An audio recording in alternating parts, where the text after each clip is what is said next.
క్రైస్తవ సామూహిక గాయకులకు ఉండవలసిన 6 లక్షణాలు చెబుతాను. 6 qualities of a Christian group singer. అందులో మొదటిగా 6టిని 3 భాగాలుగా విభజిస్తాను. మొదటిది, ఆత్మలో వాళ్ళు ఎట్లా ఉండాలి. 2, వాళ్ళ యొక్క లోపల అంతర్భాగం ఎలా ఉండాలి. 3వది, భౌతికంగా అవుట్వర్డ్ ఎలా ఉండాలి. In spirit, in mind and in outward. ఈ 3 విషయాలు 3 కోణాల్లో 2 చెబుతాను. మొదటిగా, ఒక క్రైస్తవ సామూహిక గానాన్ని చేసే వ్యక్తి మొదటిగా అతనికి సాల్వేషన్ ఉండాలి, రక్షణ లేకుండా పాటలు పాడడం అది చాలా అవివేకం. సాల్వేషన్ అది మొదటిది. 2వది శాంక్టిఫికేషన్, పరిశుద్ధత. ఈ 2 చాలా ప్రధానమైనవి. ఈ 2 లేకుండా వరంతో కొట్టుకొని వెళ్ళేవాళ్ళు కూడా లోకంలో చాలామంది ఉన్నారు. క్రైస్తవ లోకంలో కూడా ఉన్నారు. ఇంకా పచ్చిగా చెప్పాలంటే కుటుంబ విలువలు సరిగ్గా లేనాళ్ళు, అక్రమ సంబంధాల్లో బతికేవాళ్ళు, దురలవాట్లకు లోనైన వాళ్ళు, వీళ్ళంతా స్వరంతో కొట్టుకెళ్ళిపోతున్నారు. వరము స్వరము 2 ఉంటే కొట్టుకెళ్ళిపోవచ్చు, ప్రజలతో వాహ్వా అని అనిపించుకోవచ్చు. కానీ ఒక మాదిరికరమైన క్రైస్తవ విశ్వాసి గాయకుడిగా ఉండాలంటే మొట్టమొదటిగా రక్షణ అనుభవం తప్పనిసరి. 2వదిగా ఒట్టి రక్షణ పొందితే సరిపోదు, పరిశుద్ధత కూడా చాలా ప్రధానం. ఈ 2 ఆత్మలో ఉండవలసినవి. ఇక మనస్సులో, హృదయంలో ఉండవలసినవి లేక హృదయంలో ఉండేవి, వైఖరిలో కనపడేవి. అది కూడా ఒక 2 చెప్తాను. లోపట అడోరేషన్ అంటే ఆరాధనా భావం ఉండాలి. బయటికి డివోషన్, భక్తిభావం కనపడాలి. అది ఈ 2 కనపడవలసినవి. భక్తిభావం, అడోరేషన్ అంటే దేవుడు నాకు చేసిన కార్యం పట్ల, నా పట్ల చూపిన కృప పట్ల కృతజ్ఞతా భావం, ఆరాధనా భావం నా హృదయంలో ఉండాలి.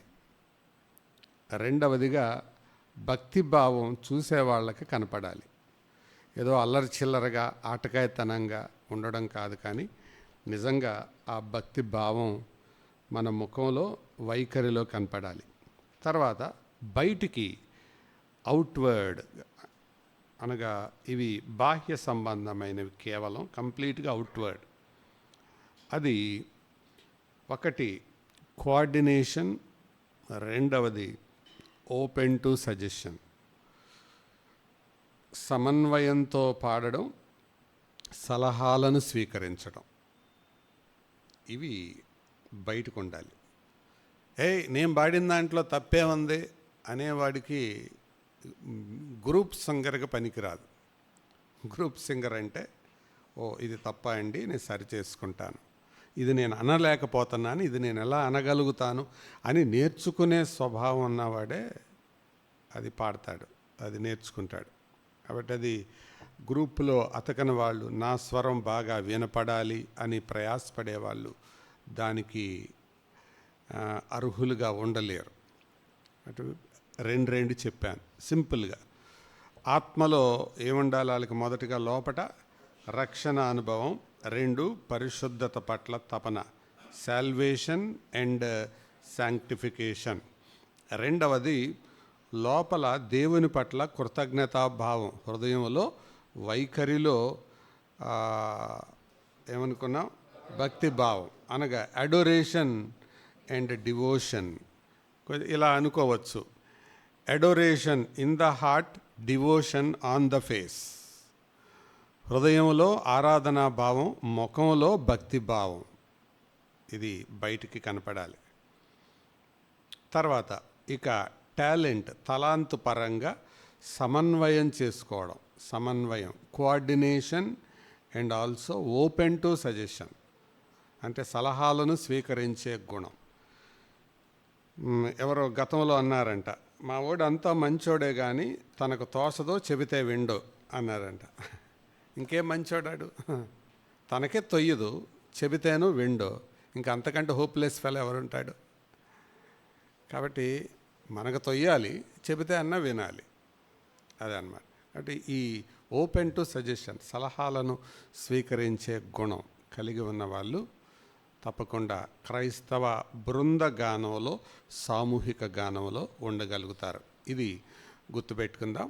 మళ్ళీ ఒకసారి బిగ్గరగా చెప్పండి, పొడి మాటలే కదా. సాల్వేషన్, శాంక్టిఫికేషన్, ఈ రెండింటి దగ్గర రాజీ లేదు. రక్షణ, పరిశుద్ధత, ఈ రెండు పడిపోతే మిగతాయి ఉన్నా కూడా వేస్టే. తర్వాత హృదయంలో ఆరాధన, ముఖంలో దైవభక్తి. Adoration in the heart, devotion on the face. మూడవది తలాంతుకు, వరానికి సంబంధించినది coordination with the people and with instruments, ప్రజలతో వాయిద్యాలతో సమన్వయం. తర్వాత పాడిన తర్వాత, అయిపోయిన తర్వాత ఓపెన్ టు సజెషన్స్, సలహాల కోసం స్వాగతించే అనుభవం. ఇవి కలిగి ఉన్నవాళ్ళు ఒక మంచి క్రైస్తవ బృందగానాన్ని వాళ్ళు అందించగలుగుతారు. కాబట్టి మనం ఎవరం కూడా పరిపూర్ణులం కాదు, మనం నేర్చుకునే వాళ్ళం. క్రైస్తవ జీవితంలో మన పని నేర్చుకోవడమే, ఇప్పుడు కూడా మన పని నేర్చుకోవడమే, మనం నేర్చుకునేవాళ్ళం. ఒక విశ్వాసి అంటే అర్థం నిత్య విద్యార్థి. మళ్ళీ చెప్పండి, విశ్వాసి అంటే నిత్య విద్యార్థి. పండిపోయినోడు కాదు. మనం పండిపోతే లోకానికి పనికిరాం. ఇంకా పండిపోయిన కాయలు ఏమవుతాయి, రాలిపోతాయి. కాబట్టి మనం పండిపోయామని అనుకోకూడదు, పండిపోతే రాలగొడతాడు దేవుడు. కాబట్టి పండిపోయిన తర్వాత నెక్స్ట్ స్టెప్ ఏంటి, ఎండిపోవటం, అంతే కదా. పండిపోయిన తర్వాత నెక్స్ట్ స్టెప్ ఏంటి, ఎండిపోవటం. అదే కాబట్టి పండిపోయినోడు ఎండిపోతాడు. నేను పండాలి అనుకునేవాడు పండుతూ ఉంటాడు. ఇది మనం జ్ఞాపకం పెట్టుకుందాం.